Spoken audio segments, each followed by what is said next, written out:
Tapi siapa yang lebih mengenal Allah, maka dia lebih takut kepadanya.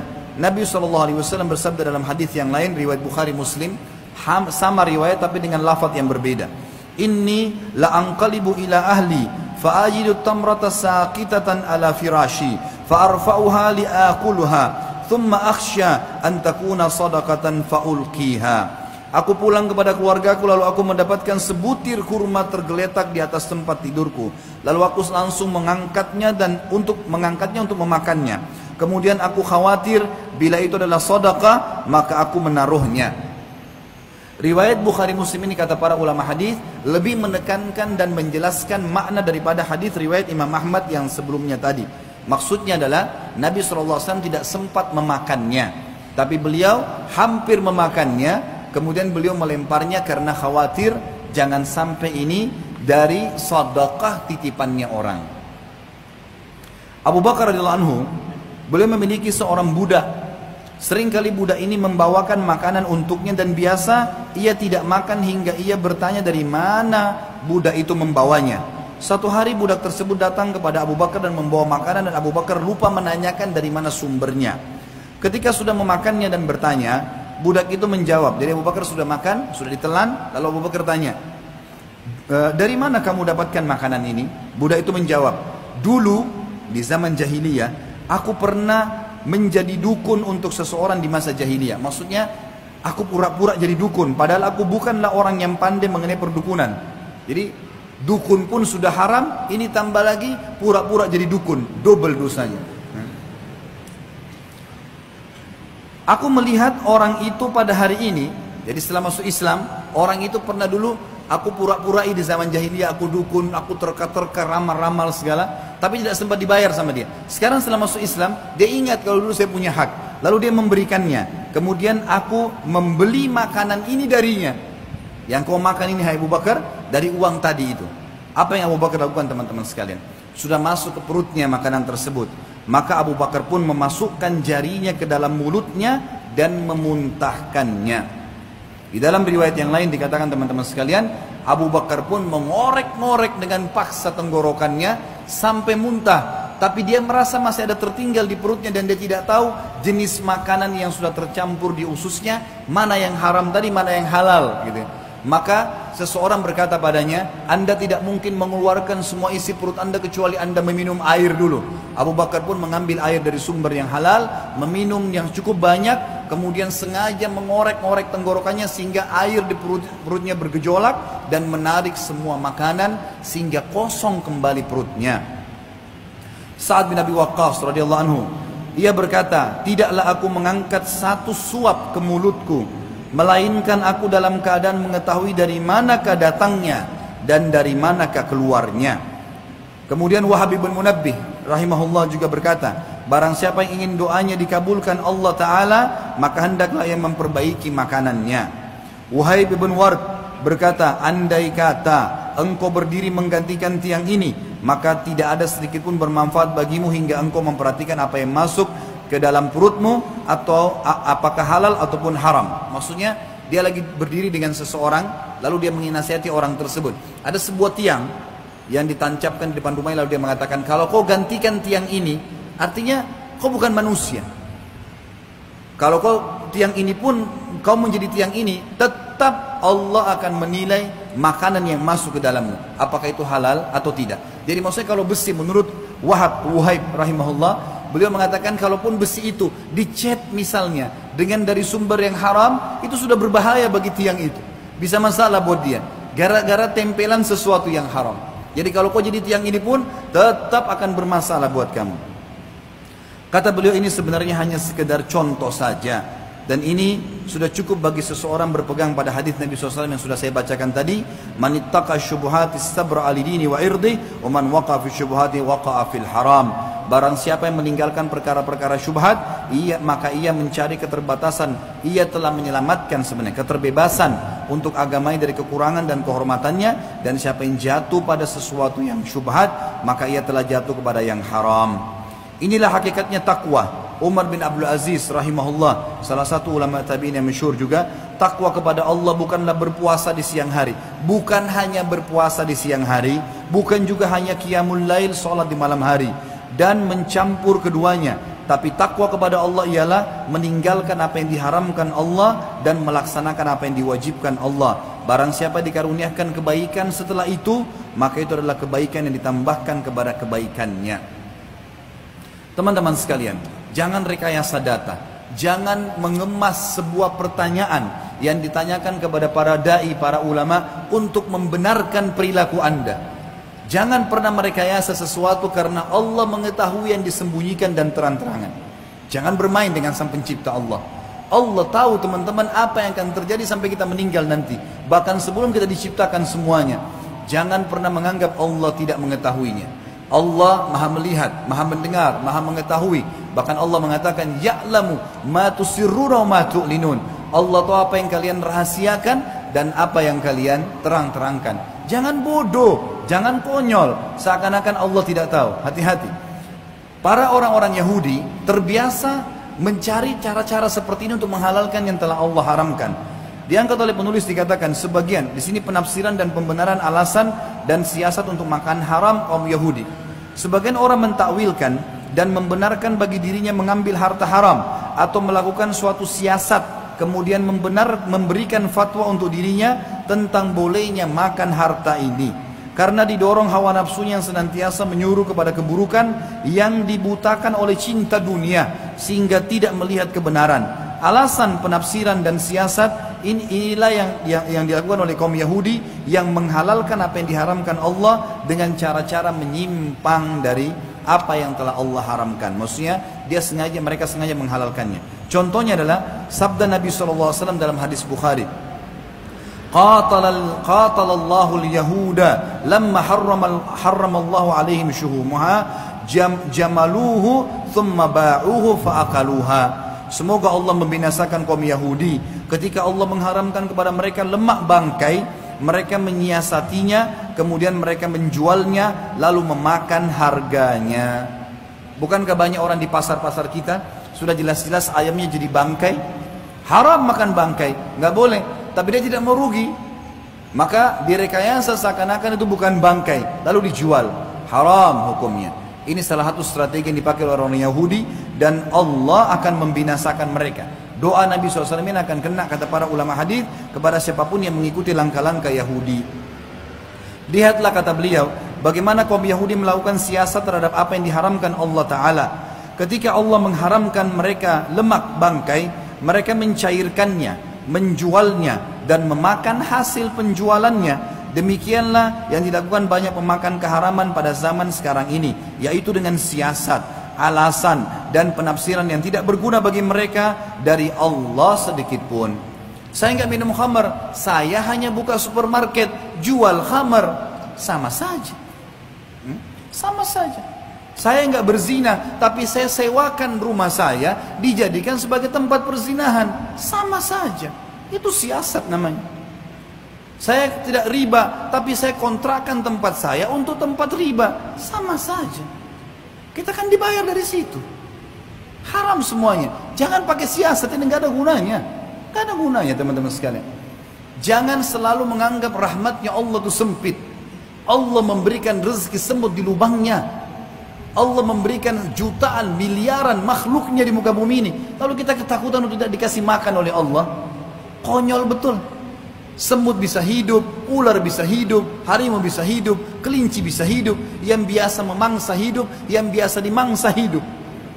Semuanya miliaran jumlahnya. Terus kita takut, hanya takut berhenti dari tempat haram, hanya takut tidak dapat keuntungan sedikit sekian juta dari transaksi haram. Kebodohan sekali. Tinggalkan itu semua dan jangan mengatur rekayasa, teman-teman. Beliau mengatakan sini contohnya cukup banyak dan bentuknya beragam. Kata beliau, aku akan menyebutkan sebagai contoh saja, bukan pembatasan. Misal, ada orang yang pertama yang bersiasat pada riba dan menjual barang dengan harga tempo, kemudian membelinya kembali secara langsung dengan harga yang lebih murah dan dibayar cash. Ada kalanya barang itu fiktif, tidak nyata, di kotak atau kantong. Jadi ada dua contoh di sini dalam satu poin. Misal ada orang dia beli sesuatu riba. dengan jelas-jelas berbunga dan riba. Kemudian dia menyicilnya, lalu dia bilang kepada temannya, beli aja mobil ini, beli aja rumah ini, kasih saya cash, tetap dicicil atas nama saya, gitu ya.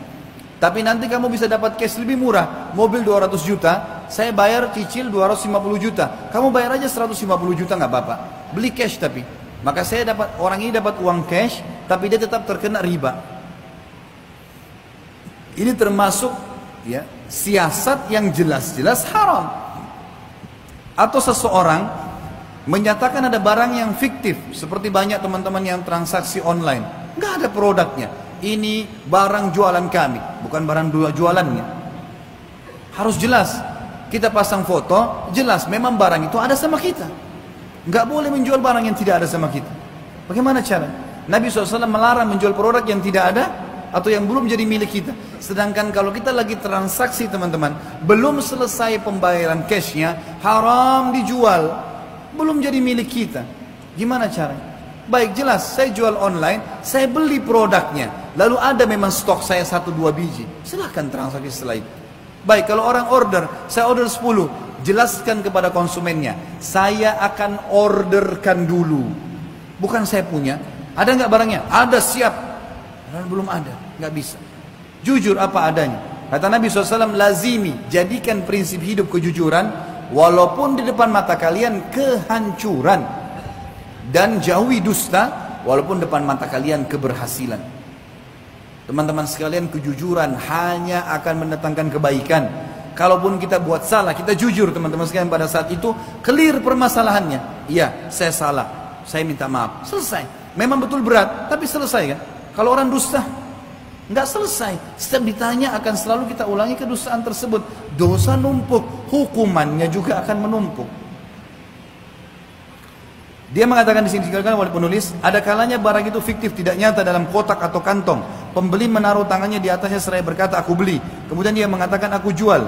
Ini adalah riba dan jual beli hutang yang diharamkan berdasarkan Al-Quran dan Sunnah. Serta ini adalah perang kepada Allah dan Rasulnya. Siasat ini tidak menambah perkara tersebut kecuali semakin buruk dan dosa yang nyata.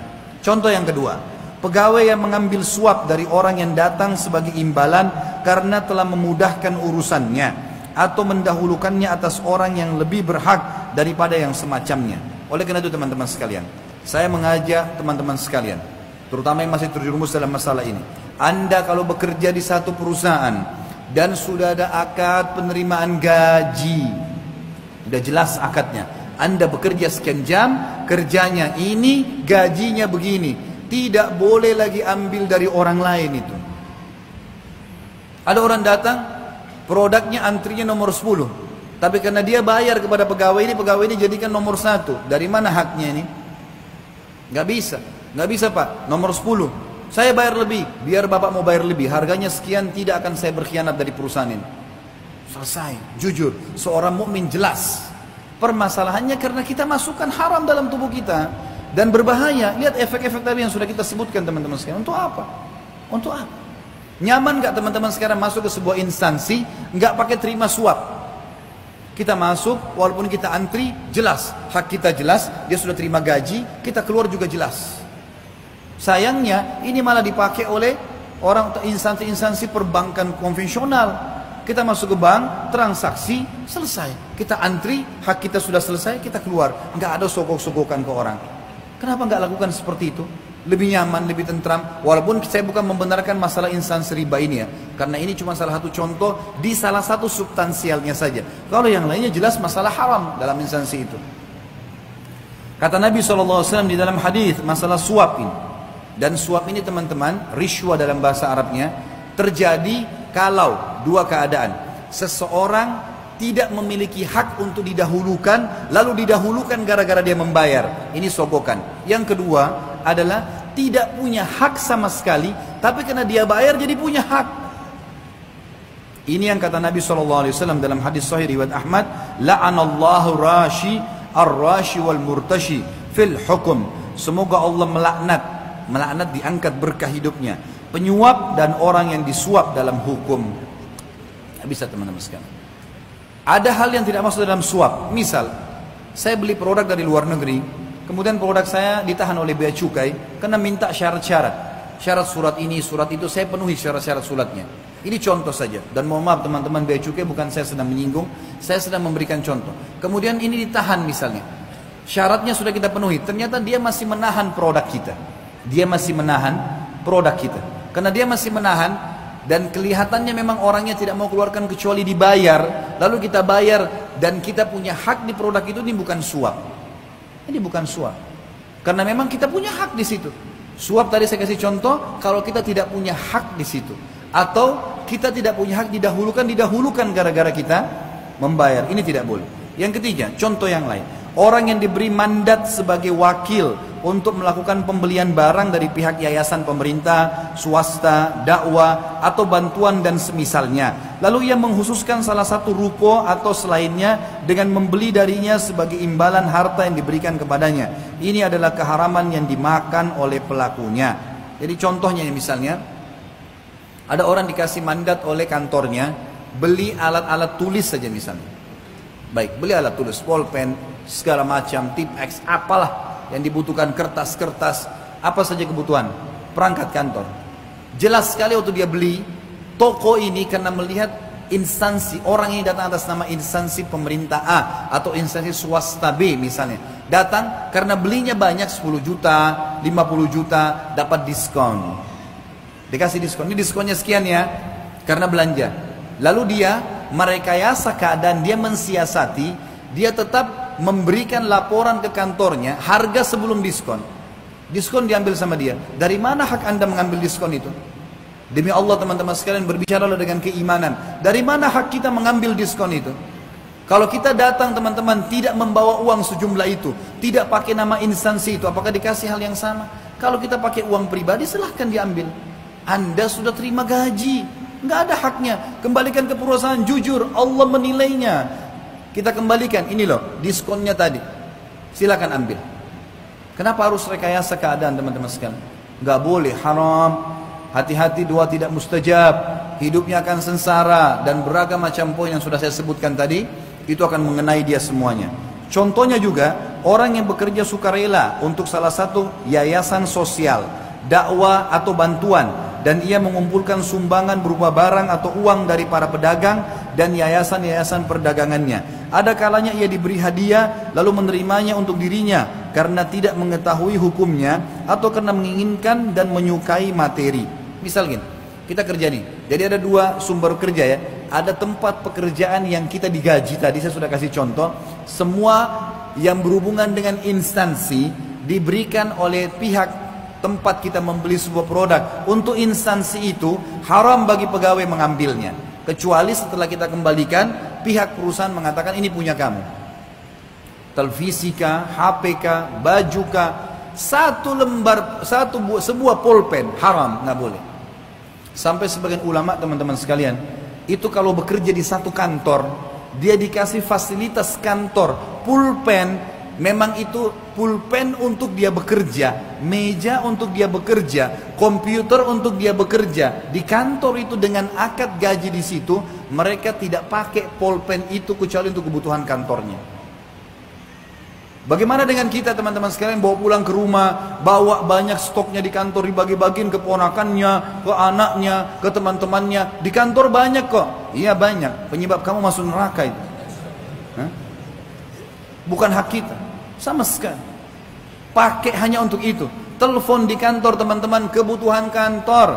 Jangan pakai untuk kebutuhan pribadi. Haram hukumnya. Kecuali kita pamit baik-baik mengatakan, ini boleh nggak telepon, saya telepon keluarga saya, pulsa saya kebetulan habis, minta kepada atasan kita. Oh ya silakan, saya izinkan. Baik. Dari awal jelas. Kalau kita masuk pegawai di kantor teman-teman, jelas. Bahasakan mana yang boleh buat saya di sini fasilitasnya, mana yang tidak boleh. Mobil dikasih oleh kantor, ini mobil dinas, bahasanya jelas. Jangan pakai kebutuhan keluarga, kecuali jelas. Ini saya pakai boleh nggak? Saya mau bawa istri saya jalan pada malam Ahad misalnya, ada liburan. Oh boleh nggak apa-apa. Ini selain dinas memang untuk pribadi kebutuhan Anda. Alhamdulillah, jelas. Hanya dengan kalimat ini loh ya, akad itu jadi halal. Hati-hati teman-teman yang punya akad di kantor. Ini contoh yang banyak. Akadnya masuk kantor 7.30 on time, Akad sudah ditandatanganin dari awal, gaji kita temukan gara-gara itu, keluar jam 5 sore. Waktu istirahat jam 12 sampai jam 1. Anda harus betul-betul komitmen dengan itu. Kalau datang jam 7 lewat 31 menit, 1 menitnya tidak halal sampai Anda mengatakan saya telat tadi. Bagaimana caranya saya bayar 1 menit itu? Potong gaji saya. Lembur 1 menit, saya lembur 1 menit. Bukan kita yang ambil keputusannya, instansi yang sedang kita terikat akad dengannya. Hati-hati teman-teman. Istirahat jam 12 sampai jam 1, itu waktu istirahat. Jangan lebih. Jam 12 lewat 50 sudah duduk di meja kita. Sudah tunggu. Lebih 1-2 menit teman-teman, haram hukumnya. Sampai terhalalkan oleh pemilik hak di situ. Jangan main-main soal ini. Hati-hati. Bisa kalau kita korupsi waktu, kita juga akan bermasalah dengan waktu nantinya.